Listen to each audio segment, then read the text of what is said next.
मसीह में मेरे प्यारे भाइयों बहनों, गॉड ब्लेस यू। परमेश्वर आप सबों को आशीष दे। मत्ती अध्याय 21 कुल आयत 46। जब वे यरूशलेम के निकट पहुंचे और जैतून पहाड़ पर बैतफगे के पास आए तो यीशु ने 2 चेलों को ये कहकर भेजा, सामने के गांव में जाओ। वहां पहुंचते ही एक गधी बंधी हुई और उसके साथ बच्चा तुम्हें मिलेगा, उन्हें खोलकर मेरे पास ले आओ। यदि तुमसे कोई कुछ कहे तो कहना कि प्रभु को इनका प्रयोजन है, तब वे तुरंत उन्हें भेज देगा। ये इसलिए हुआ कि जो वचन भविष्यवक्ता के द्वारा कहा गया था वह पूरा हो। सिय्योन की बेटी से कहो, देख तेरा राजा तेरे पास आता है, वह नम्र है और गधे पर बैठा है, वरन लादू के बच्चे पर। चेलों ने जाकर वैसा ही जैसा यीशु ने उससे कहा था वैसा ही किया और गधी और बच्चे को लाकर उन पर अपने कपड़े डाले और वह उन पर बैठ गया। तब बहुत से लोगों ने अपने कपड़े मार्ग में बिछाए और अन्य लोगों ने पेड़ों से डालियां काटकर मार्ग में बिछाई। जो भीड़ आगे आगे जाती और पीछे पीछे चली आती थी, पुकार पुकार कर कहती थी, दाऊद के संतान हो सन्ना, धन्य है वे जो प्रभु के नाम से आता है, आकाश में हो सन्ना। जब उसने यरूशलेम में प्रवेश किया तो सारे नगर में हलचल मच गई और लोग कहने लगे, ये कौन है? लोगों ने कहा, ये गलील के नासरत का भविष्यवक्ता यीशु है। यीशु ने परमेश्वर के मंदिर में जाकर उन सबको जो मंदिर में लेन देन कर रहे थे निकाल दिया और सराफाओं के पीड़े और कबूतर बेचने वालों की चौकियां उलट दी और उनसे कहा, लिखा है, मेरा घर प्रार्थना का घर कहलाएगा, परंतु तुम उसे डाकुओं की खो बनाते हो। तब अंधे और लंगड़े मंदिर में उसके पास आए और उसने उन्हें चंगा किया। परंतु जब प्रधान याजकों की शास्त्रियों ने इन अद्भुत कामों को जो उसने किए और लड़कों को मंदिर में दाऊद के संतान को होसन्ना पुकारते हुए देखा तो वे क्रोधित हुए और उससे कहने लगे, क्या तू सुनता है कि ये क्या कहते हैं? यीशु ने उनसे कहा, हाँ, क्या तुमने ये कभी नहीं पढ़ा? बालकों और दूध पीते बच्चों के मुंह से तूने अपार स्तुति कराई। तब वह उन्हें छोड़कर नगर के बाहर बैतनिय्याह को गया, वहां रात बिताई। भोर को जब वो नगर को लौट रहा था तो उसे भूख लगी। सड़क के किनारे अंजीर का एक पेड़ देखकर वह उसके पास गया और पत्तों को छोड़ उसमें और कुछ न पाकर उससे कहा, अब से तुझ में फिर कभी फल ना लगे। और अंजीर का पेड़ तुरंत सूख गया। ये देखकर चेलों को अचंभा हुआ और उन्होंने कहा, ये अंजीर का पेड़ तुरंत कैसे सूख गया? यीशु ने उनको उत्तर दिया, मैं तुमसे सच कहता हूँ, यदि तुम विश्वास रखो और संदेह ना करो तो न केवल ये करोगे जो इस अंजीर के पेड़ से किया गया है, परंतु यदि इस पहाड़ से भी कहोगे उखड़ जा और समुद्र में जा पड़ तो ये हो जाएगा। और जो कुछ तुम प्रार्थना में विश्वास से मांगोगे वह सब तुमको मिलेगा। वह मंदिर में जाकर उपदेश कर रहा था तो प्रधान याजकों और लोगों के पुरनियों ने उसके पास आकर पूछा, तू ये काम किसके अधिकार से करता है और तुझे ये अधिकार किसने दिया है? यीशु ने उनको उत्तर दिया, मैं भी तुमसे एक बात पूछता हूँ, यदि वह मुझे बताओगे तो मैं भी तुम्हें बताऊंगा कि ये काम किस अधिकार से करता हूँ। यूहन्ना का बपतिस्मा कहाँ से था, स्वर्ग की ओर से या मनुष्य की ओर से? तब वे आपस में विवाद करने लगे। यदि हम उन्हें कहें स्वर्ग की ओर से तो वह हमसे कहेगा, फिर तुमने उसका विश्वास क्यों न किया? और यदि कहें मनुष्य की ओर से तो हमें भीड़ का डर है, क्योंकि वह सब यूहन्ना को भविष्यवक्ता मानते हैं। अतः उन्होंने यीशु को उत्तर दिया, हम नहीं जानते। उसने भी उनसे कहा, तो मैं भी तुम्हें नहीं बताता कि ये काम किस अधिकार से करता हूँ। तुम क्या सोचते हो? किसी मनुष्य के 2 पुत्र थे। उसने पहले के पास जाकर कहा, हे पुत्र, आज दाख की बारी में काम कर। उसने उत्तर दिया, मैं नहीं जाऊंगा, परंतु बाद में पछता कर गया। फिर पिता ने दूसरे के पास जाकर ऐसा ही कहा। उसने उत्तर दिया, जी हाँ, जाता हूँ, परंतु नहीं गया। इन दोनों में से किसने पिता की इच्छा पूरी की? उन्होंने कहा, पहले ने। यीशु ने उससे कहा, मैं तुमसे सच कहता हूँ कि महसूल लेने वाले और वेश्याएं तुमसे पहले परमेश्वर के राज्य में प्रवेश करते हैं, क्योंकि यूहन्ना धर्म का मार्ग दर्शाते हुए तुम्हारे पास आया और तुमने उसका विश्वास न किया, पर महसूल लेने वालों और वेश्याओं ने उसका विश्वास किया, और तुम ये देखकर बाद में भी ना पछताए, उसका विश्वास कर लेते। एक और दृष्टांत सुनो। एक गृह स्वामी था जिसने दाख की बारी लगाई, उसके चारों ओर बाड़ा बांधा, उसमें रस का कुंड खोदा और गुम्मट बनाया, और किसानों को उसका ठेका देकर परदेश चला गया। जब फल का समय निकट आया तो उसने अपने दासों को उसका फल लेने के लिए किसानों के पास भेजा, पर किसानों ने उसके दासों को पकड़ के किसी को पीटा और किसी को मार डाला और किसी पर पथराव किया। फिर उसने पहलों से अधिक और दासों को भेजा, और उन्होंने उनसे भी वैसा ही किया। अंत में उसने अपने पुत्र को उसके पास ये सोचकर भेजा कि वे मेरे पुत्र का आदर करेंगे, परंतु किसानों ने पुत्र को देखकर आपस में कहा, ये तो वारिस है, आओ इसे मार डालें और इसकी मिरास ले लें। अतः उन्होंने उसे पकड़ा और दाख की बारी से बाहर निकाल कर मार डाला। इसलिए जब दाख की बारी का स्वामी आएगा तो उन किसानों के साथ क्या करेगा? उन्होंने उससे कहा, वह उन बुरे लोगों को बुरी रीति से नष्ट करेगा और दाख की बारी का ठेका दूसरे किसानों को देगा, जो समय पर उसे फल दिया करेंगे। यीशु ने उनसे कहा, क्या तुमने कभी पवित्र शास्त्र में ये नहीं पढ़ा? जिस पत्थर को राजमिस्त्रियों ने निकम्मा ठहराया था, वही कोने के सिरे का पत्थर हो गया। ये प्रभु की ओर से हुआ और हमारी दृष्टि में अद्भुत है। इसलिए मैं तुमसे कहता हूँ कि परमेश्वर का राज्य तुमसे ले लिया जाएगा और ऐसी जाति को जो उसका फल लाए दिया जाएगा। जो इस पत्थर पर गिरेगा वह चकनाचूर हो जाएगा, और जिस पर वो गिरेगा उसको पीस डालेगा। प्रधान याजक और फरीसी उसके दृष्टांतों को सुनकर समझ गए कि वह उनके विषय में कहता है, और उन्होंने उसे पकड़ना चाहा, परंतु लोगों से डर गए, क्योंकि वे उसे भविष्यवक्ता मानते थे। आमीन। मत्ती अध्याय 22 कुल आयत 46।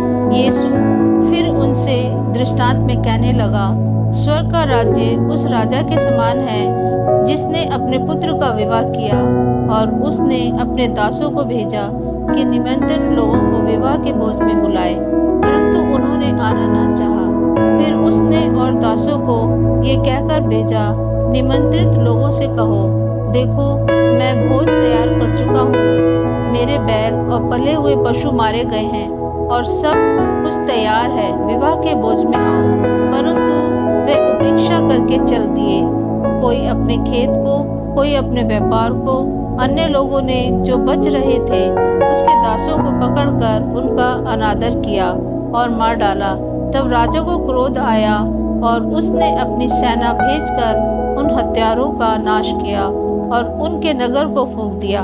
तब उसने अपने दासों से कहा, विवाह का भोज तो तैयार है, परंतु निमंत्रित लोग योग्य नहीं ठहरे। इसलिए चौराहों पर जाओ और जितने लोग तुम्हें मिले सबको विवाह के भोज में बुलाओ। अतः उन दासों ने सड़कों पर जाकर क्या बुरे क्या भले जितने मिले सबको इकट्ठा किया, और विवाह का घर अतिथियों से भर गया। जब राजा अतिथियों को देखने भीतर आया तो उसने वहाँ एक मनुष्य को देखा जो विवाह का वस्त्र नहीं पहने था। उसने उससे पूछा, हे मित्र, तू विवाह का वस्त्र पहने बिना यहाँ क्यों आ गया? उसका मुंह बंद हो गया। तब राजा ने सेवकों से कहा, इसके हाथ पांव बांधकर उसे बाहर अंधियारे में डाल दो, वहाँ रोना और दांत पीसना होगा, क्योंकि बुलाए हुए तो बहुत हैं परंतु चुने हुए थोड़े हैं। तब फरीसियों ने जाकर आपस में विचार किया कि उसको किस प्रकार बातों में फंसाएं। अतः उन्होंने अपने चेलों को हेरोदियों के साथ उसके पास ये कहने को भेजा, हे गुरु, हम जानते हैं कि तू सच्चा और परमेश्वर का मार्ग सच्चाई से सिखाता है और किसी की परवाह नहीं करता, क्योंकि तू मनुष्य का मुंह देखकर बातें नहीं करता।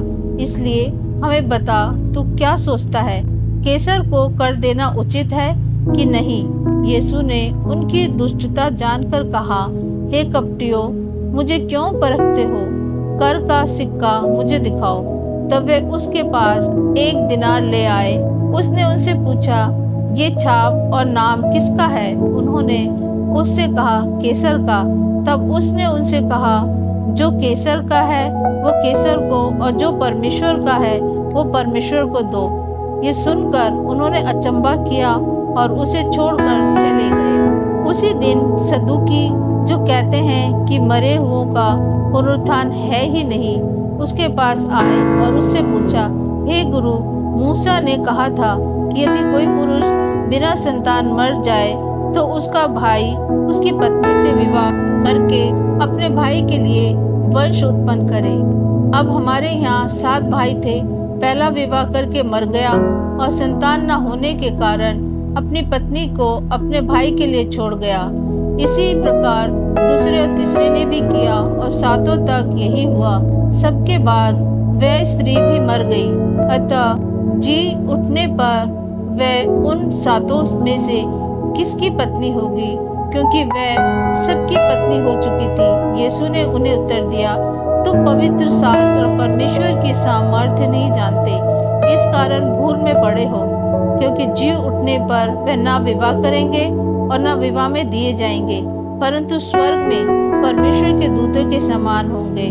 परंतु मरे हुओं के जी उठने के विषय में क्या तुमने ये वचन नहीं पढ़ा, जो परमेश्वर ने तुमसे कहा, मैं अब्राहम का परमेश्वर और इसहाक का परमेश्वर और याकूब का परमेश्वर हूँ। वो मरे हुओं का नहीं परंतु जीवितों का परमेश्वर है। ये सुनकर लोग उसके उपदेश से चकित हुए।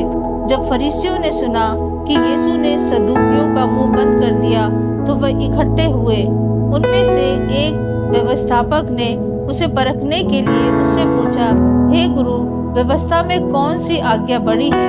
उसने उससे कहा, तू परमेश्वर अपने प्रभु से अपने सारे मन, अपने सारे प्राण और अपनी सारी बुद्धि के साथ प्रेम रख। बड़ी और मुख्य आज्ञा तो यही है, और उसी के नाम ये दूसरी भी है कि तू अपने पड़ोसी से अपने समान प्रेम रख। ये ही 2 आज्ञाएं सारी व्यवस्था और भविष्यवक्ताओं का आधार है। जब फरीसी इकट्ठा थे तो यीशु ने उनसे पूछा, मसीह के विषय में तुम क्या सोचते हो? वो किसका पुत्र है? उन्होंने उससे कहा, दाऊद का। उसने उनसे पूछा, तो दाऊद आत्मा में होकर उसे प्रभु क्यों कहता है? प्रभु ने मेरे प्रभु से कहा, मेरे दाहिने बैठ, जब तक कि मैं तेरे बैरियों को तेरे पांवों के नीचे न कर दूं। भला जब दाऊद उसे प्रभु कहता है तो वह उसका पुत्र कैसे ठहरा? इसके उत्तर में कोई भी एक बात न कह सका। उस दिन से किसी को फिर उससे कुछ पूछने का साहस न हुआ। आमीन। मत्ती अध्याय 23 कुल आयत 39। तब यीशु ने भीड़ से और अपने चेलों से कहा, शास्त्री और फरीसी मूसा की गद्दी पर बैठे हैं, इसलिए वे तुमसे जो कुछ कहें वह करना और मानना, परंतु उनके से काम मत करना, क्योंकि वे कहते तो हैं पर करते नहीं। वे एक ऐसे भारी बोझ को जिनको उठाना कठिन है बांधकर उन्हें मनुष्य के कंधों पर रखते हैं, परंतु स्वयं उसे अपनी उंगली से भी सरकाना नहीं चाहते। वे अपने सब काम लोगों को दिखाने के लिए करते हैं। वे अपने ताबीजों को चौड़ा करते और अपने वस्त्रों की कौरें बढ़ाते हैं। भोज में मुख्य मुख्य स्थान और सभा में मुख्य मुख्य आसन, बाजारों में नमस्कार और मनुष्य में रब्बी कहलाना उन्हें भाता है, परंतु तुम रब्बी ना कहलाना, क्योंकि तुम्हारा एक ही गुरु है और तुम सब भाई हो। पृथ्वी पर किसी को अपना पिता न कहना, क्योंकि तुम्हारा एक ही पिता है जो स्वर्ग में है, और स्वामी भी न कहना, क्योंकि तुम्हारा एक ही स्वामी है अर्थात मसीह। जो तुम में बड़ा हो वह तुम्हारा सेवक बने। जो कोई अपने आप को बड़ा बनाएगा वह छोटा किया जाएगा, और जो कोई अपने आप को छोटा बनाएगा वह बड़ा किया जाएगा। हे कपटी शास्त्रियों और फरीसियों, तुम पर हाय, तुम मनुष्य के लिए स्वर्ग के राज्य का द्वार बंद करते हो, ना तो स्वयं ही उसमें प्रवेश करते हो और ना उसमें प्रवेश करने वालों को प्रवेश करने देते हो। हे कपटी शास्त्रियों और फरीसियों, तुम पर हाय, तुम विधवाओं के घरों को खा जाते हो और दिखाने के लिए बड़ी देर रात तक प्रार्थना करते रहते हो, इसलिए तुम्हें अधिक दंड मिलेगा। हे कपटी शास्त्रियों और फरीसियों, तुम पर हाय, तुम एक जन को अपने मत में लाने के लिए सारे जल और थल में फिरते हो और जब वो मत में आ जाता है तो उसे अपने से दूर नरकीय बना देते हो। हे अंधे अगुवो, तुम पर हाय, जो कहते हो कि यदि कोई मंदिर की शपथ खाए तो कुछ नहीं, परंतु यदि कोई मंदिर के सोने की सौगंध खाए तो उससे बंध जाएगा। हे मूर्खों और अंधों, कौन बड़ा है, सोना या वह मंदिर जिससे सोना पवित्र होता है? फिर कहते हो कि यदि कोई वेदी की शपथ खाए तो कुछ नहीं, परंतु जो भेंट उस पर है, यदि कोई उसकी शपथ खाए तो बंध जाएगा। हे अंधों, कौन बड़ा है, भेंट या वेदी जिससे भेंट पवित्र होती है? इसीलिए जो वेदी की शपथ खाता है वह उसकी और जो कुछ उस पर है उसकी भी शपथ खाता है। जो मंदिर की शपथ खाता है वह उसकी और उसमें रहने वाले की भी शपथ खाता है। जो स्वर्ग की शपथ खाता है वह परमेश्वर के सिंहासन की और उस पर बैठने वाले की भी शपथ खाता है। हे कपटी शास्त्रियों और फरीसियों, तुम पर हाय, तुम पुदीने और सौंफ और जीरे का दसवांश तो देते हो, परंतु तुमने व्यवस्था की गंभीर बातों को अर्थात न्याय और दया और विश्वास को छोड़ दिया है। चाहिए था कि इन्हें भी करते रहते और उन्हें भी ना छोड़ते। हे अंधे अगुवो, तुम मच्छर को तो छान डालते हो परंतु ऊंट को निगल जाते हो। हे कपटी शास्त्रियों और फरीसियों, तुम पर हाय, तुम कटोरे और थाली को ऊपर ऊपर से तो मांजते हो, परंतु वो भीतर अंधेर और असंयम से भरे हुए हैं। हे अंधे फरीसी, पहले कटोरे और थाली को भीतर से मांज कि वे बाहर से भी स्वच्छ हो। हे कपटी शास्त्रियों फरीसियों, तुम पर हाय, तुम चूना फिरी हुई कब्रों के समान हो, जो ऊपर से तो सुंदर दिखाई देती हैं, परंतु भीतर मुर्दों की हड्डियों और सब प्रकार की मलिनता से भरी है। इसी रीति से तुम भी ऊपर से मनुष्यों को धर्मी दिखाई देते हो, परंतु भीतर कपट और धर्म से भरे हुए हो। हे कपटी शास्त्रियों फरीसियों, तुम पर हाय, तुम भविष्यवक्ताओं की कब्रें संवारते और धर्मियों की कब्रें बनाते हो और कहते हो यदि हम अपने बाप दादाओं के दिनों में होते तो भविष्यवक्ताओं की हत्या में उनके साझी ना होते। इससे तो तुम अपने आप पर ही गवाही देते हो कि तुम भविष्यवक्ताओं के हत्यारों की संतान हो। अतः तुम अपने बाप दादाओं के पाप का घड़ा पूरी तरह भर दो। हे सांपों, हे करेतों के बच्चों, तुम नरक के दंड से कैसे बचोगे?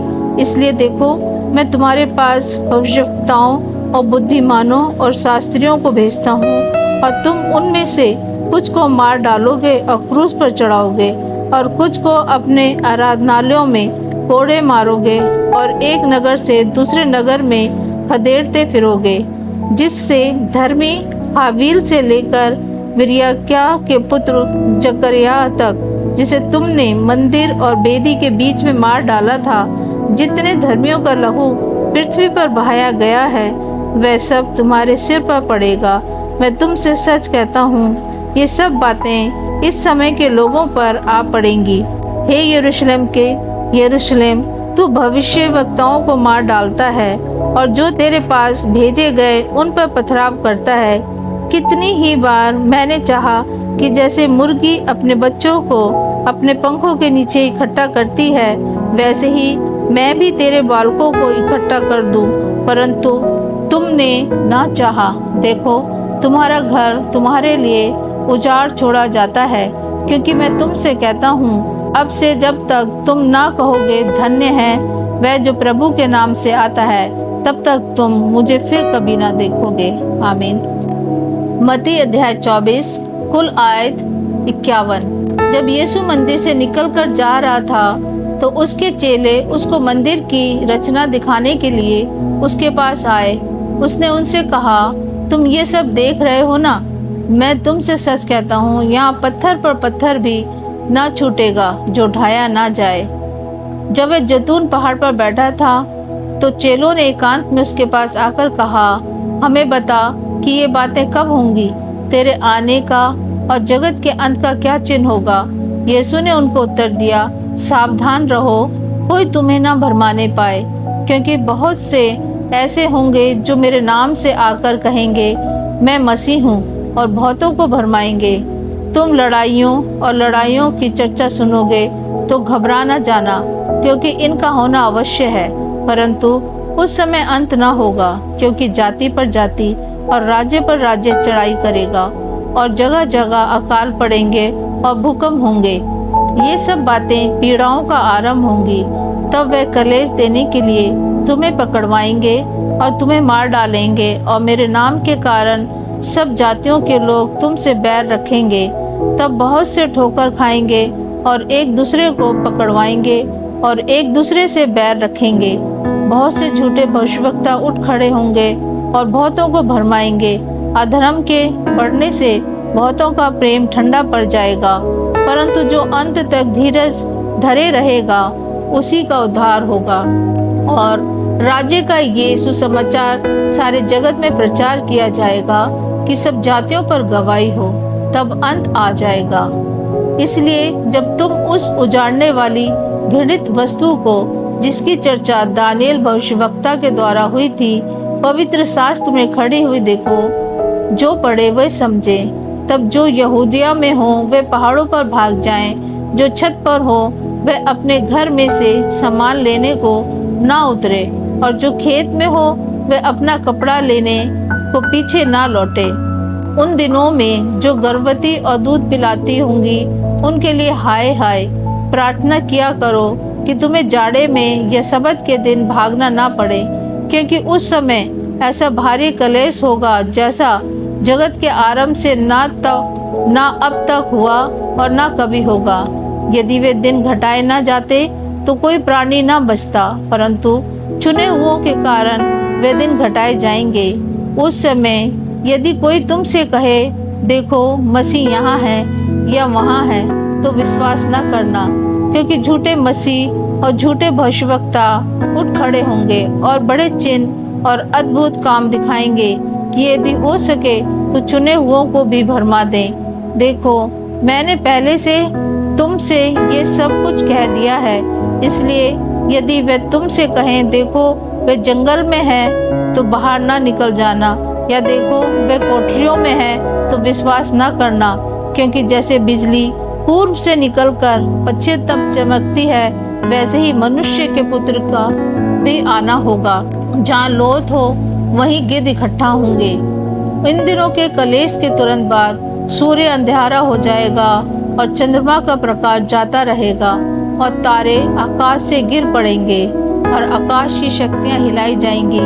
तब मनुष्य के पुत्र का चिन्ह आकाश में दिखाई देगा, और तब पृथ्वी के सब कुलों के लोग छाती पीटेंगे और मनुष्य के पुत्र को बड़ी सामर्थ्य और ऐश्वर्य के साथ आकाश के बादलों पर आते देखेंगे। वे तुरही के बड़े शब्द के साथ अपने दूतों को भेजेगा, और वे आकाश के इस छोर से उस छोर तक चारों दिशाओं से उसके चुने हुओं को इकट्ठा करेंगे। अंजीर के पेड़ से दृष्टांत सीखो। जब उसकी डाली कोमल हो जाती और पत्ते निकलने लगते हैं, तो तुम जान लेते हो कि ग्रीष्म काल निकट है। इसी रीति से जब तुम इन सब बातों को देखो तो जान लो कि वे निकट है, वरन द्वारी पर है। मैं तुमसे सच कहता हूँ कि जब तक ये सब बातें पूरी ना हो लें, तब तक इस पीढ़ी का अंत नहीं होगा। आकाश और पृथ्वी टल जाएंगे, परंतु मेरी बातें कभी न टलेंगी। उस दिन और उस घड़ी के विषय में कोई नहीं जानता, न स्वर्ग के दूत और न पुत्र, परंतु केवल पिता। जैसे नूह के दिन थे, वैसे मनुष्य के पुत्र का आना भी होगा। क्योंकि जैसे जल प्रलय से पहले के दिनों में, जिस दिन तक कि नूह जहाज पर न चढ़ा, उस दिन तक लोग खाते पीते थे और उनमें विवाह होते थे, और जब तक जल प्रलय आकर उन सबको बाहर ना ले गया, तब तक उनको कुछ भी मालूम ना पड़ा। वैसे ही मनुष्य के पुत्र का आना भी होगा। उस समय 2 जन खेत में होंगे, एक ले लिया जाएगा और दूसरा छोड़ दिया जाएगा। 2 स्त्रियां चक्की पीसती रहेंगी, एक ले ली जाएगी और दूसरी छोड़ दी जाएगी। इसलिए जागते रहो, क्योंकि तुम नहीं जानते कि तुम्हारा प्रभु किस दिन आएगा। परंतु ये जान लो कि यदि घर का स्वामी जानता होता कि चोर किस पहर आएगा, तो जागता रहता और अपने घर में सेंध लगने ना देता। इसलिए तुम भी तैयार रहो, क्योंकि जिस घड़ी के विषय में तुम सोचते भी नहीं हो, उसी घड़ी मनुष्य का पुत्र आ जाएगा। अंततः वह विश्वास योग्य और बुद्धिमान दास कौन है, जिसे स्वामी ने अपने नौकर चाकरों पर सरदार ठहराया कि समय पर उन्हें भोजन दे। धन्य है वे दास जिसे उसका स्वामी आकर ऐसा ही करता पाए। मैं तुमसे सच कहता हूँ, वह उसे अपनी सारी संपत्ति पर अधिकारी ठहराएगा। परंतु यदि वे दुष्ट दास सोचने लगे कि मेरे स्वामी के आने में देर है, और अपने साथी दासों को पीटने लगे और पियक्कड़ों के साथ खाए पिए, तो उस दास का स्वामी ऐसे दिन आएगा जब वह उसकी बाट न जोता हो, और ऐसी घड़ी जिसे वह न जानता हो। तब वह उसे भारी ताड़ना देगा और उसका भाग कपटियों के साथ ठहराएगा। वहाँ रोना और दांत पीसना होगा। आमीन। मत्ती अध्याय 25 कुल आयत 46। स्वर्ग का राज्य उन 10 कुंवारियों के समान होगा जो अपनी मसाले लेकर दूल्हे से भेंट करने को निकली। उनमें 5 मूर्ख और 5 समझदार थीं। मूर्खों ने अपनी मसाले तो ली, परंतु अपने साथ तेल नहीं लिया। परंतु समझदारों ने अपनी मसालों के साथ अपनी कुप्पियों में तेल भी भर लिया। जब दूल्हे के आने में देर हुई, तो वे सब ऊँघने लगी और सो गईं। आधी रात को धूम मची, देखो दूल्हा आ रहा है, उससे भेंट करने के लिए चलो। तब वे 10 सब कुंवारियां उठकर अपनी मसाले ठीक करने लगी। और मूर्खों ने समझदारों से कहा, अपने तेल में से कुछ हमें भी दो, क्योंकि हमारी मसालें बुझी जा रही हैं। परंतु समझदारों ने उत्तर दिया, कदाचित ये हमारे लिए और तुम्हारे लिए पूरा ना हो। भला तो ये है कि तुम बेचने वालों के पास जाकर अपने लिए मोल ले लो। जब वे मोल लेने को जा रही थी, तो दूल्हा आ पहुंचा, और जो तैयार थी वह उसके साथ विवाह के घर में चली गई और द्वार बंद किया गया। इसके बाद वे दूसरी कुंवारियां भी आकर कहने लगी, हे स्वामी, हमारे लिए द्वार खोल दे। उसने उत्तर दिया, मैं तुमसे सच कहता हूँ, मैं तुम्हें नहीं जानता। इसलिए जागते रहो, क्योंकि तुम न उस दिन को जानते हो न उस घड़ी को। क्योंकि ये उस मनुष्य की सी दशा है जिसने परदेश जाते समय अपने दासों को बुलाकर अपनी संपत्ति उनको सौंप दी। उसने एक को 5 तोड़े, दूसरे को 2 और तीसरे को 1, अर्थात हर एक को उसकी सामर्थ्य के अनुसार दिया, और तब परदेश चला गया। तब जिसको 5 तोड़े मिले थे, उसने तुरंत जाकर उनसे लेन देन किया और 5 तोड़े और कमाए। इसी रीति से जिसको 2 मिले थे, उसने भी 2 कमाए। परंतु जिसको 1 मिला था, उसने जाकर मिट्टी खोदी और अपने स्वामी के रुपए छिपा दिए। बहुत दिनों के बाद उन दासों का स्वामी आकर उनसे लेखा लेने लगा। जिसको 5 तोड़े मिले थे, उसने 5 तोड़े और लाकर कहा, हे स्वामी, तूने मुझे 5 तोड़े सौंपे थे, देख मैंने 5 तोड़े और कमाए हैं। उसके स्वामी ने उससे कहा, धन्य है अच्छे और विश्वास योग्य दास, तू थोड़े में विश्वास योग्य रहा, मैं तुझे बहुत वस्तुओं का अधिकारी बनाऊंगा। अपने स्वामी के आनंद में सहभागी हो।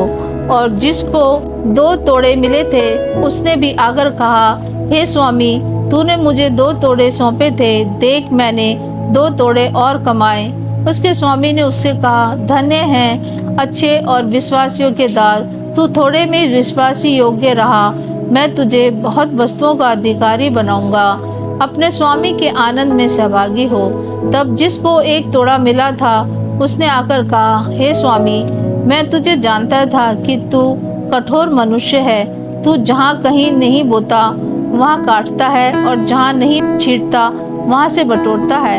इसलिए मैं डर गया और जाकर तेरा तोड़ा मिट्टी में छिपा दिया। देख, जो तेरा है वो ये है।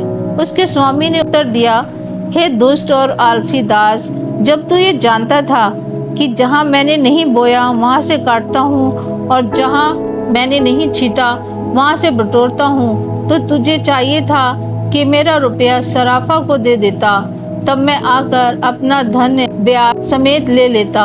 इसलिए वे तोड़ा उससे ले लो और उसके पास 10 तोड़े हैं उसको दे दो, क्योंकि जिस किसी के पास है उसे और दिया जाएगा और उसके पास बहुत हो जाएगा, परंतु जिसके पास नहीं है उससे वह भी जो उसके पास है ले लिया जाएगा। और इस निकम्मे दास को बाहर के अंधेरे में डाल दो, जहाँ रोना और दांत पीसना होगा। जब मनुष्य का पुत्र अपनी महिमा में आएगा और सब स्वर्गदूत उसके साथ आएंगे, तो वह अपनी महिमा के सिंहासन पर विराजमान होगा और सब जातियां उसके सामने इकट्ठा की जाएंगी। और जैसे चरवाहा भेड़ों को बकरियों से अलग कर देता है, वैसे ही वह उन्हें एक दूसरे से अलग करेगा। वह भेड़ों को अपनी दाहिनी ओर और बकरियों को बाईं ओर खड़ा करेगा। तब राजा अपनी दाहिनी ओर वालों से कहेगा, हे मेरे पिता के धन्य लोगों, आओ उस राज्य के अधिकारी हो जाओ जो जगत के आदि से तुम्हारे लिए तैयार किया गया है। क्योंकि मैं भूखा था और तुमने मुझे खाने को दिया, मैं प्यासा था और तुमने मुझे पानी पिलाया, मैं परदेसी था और तुमने मुझे अपने घर में ठहराया, मैं नंगा था और तुमने मुझे कपड़े पहनाए, मैं बीमार था और तुमने मेरी सुधि ली, मैं बंदी गृह में था और तुम मुझसे मिलने आए। तब धर्मी उसको उत्तर देंगे, हे प्रभु, हमने कब तुझे भूखा देखा और खिलाया, या प्यासा देखा और पानी पिलाया? हमने कब तुझे परदेसी देखा और अपने घर में ठहराया, या नंगा था और कपड़े पहनाए? हमने कब तुझे बीमार या बंदी गृह में देखा और तुझसे मिलने आए? तब राजा उन्हें उत्तर देगा, मैं तुमसे सच कहता हूँ कि तुमने जो मेरे इन छोटों से छोटों भाइयों में से किसी एक के साथ किया, वो मेरे साथ ही किया। तब वह बाईं ओर वालों से कहेगा, हे शापित लोगों, मेरे सामने से उस अनंत आग में चले जाओ जो शैतान और उसके दूतों के लिए तैयार की गई है। क्योंकि मैं भूखा था और तुमने मुझे खाने को नहीं दिया, मैं प्यासा था और तुमने मुझे पानी नहीं पिलाया, मैं परदेसी था और तुमने मुझे अपने घर में नहीं ठहराया, मैं नंगा था और तुमने मुझे कपड़े नहीं पहनाए, मैं बीमार और बंदी गृह में था और तुमने मेरी सुधि न ली। तब वे उत्तर देंगे, हे प्रभु, हमने तुझे कब भूखा या प्यासा या परदेसी या नंगा या बीमार या बंदी गृह में देखा और तेरी सेवा टहल न की? तब वह उन्हें उत्तर देगा, मैं तुमसे सच कहता हूँ कि तुमने जो इन छोटों में से किसी एक के साथ नहीं किया, वो मेरे साथ भी नहीं किया। और वे अनंत दंड भोगेंगे, परंतु धर्मी अनंत जीवन में प्रवेश करेंगे। आमीन।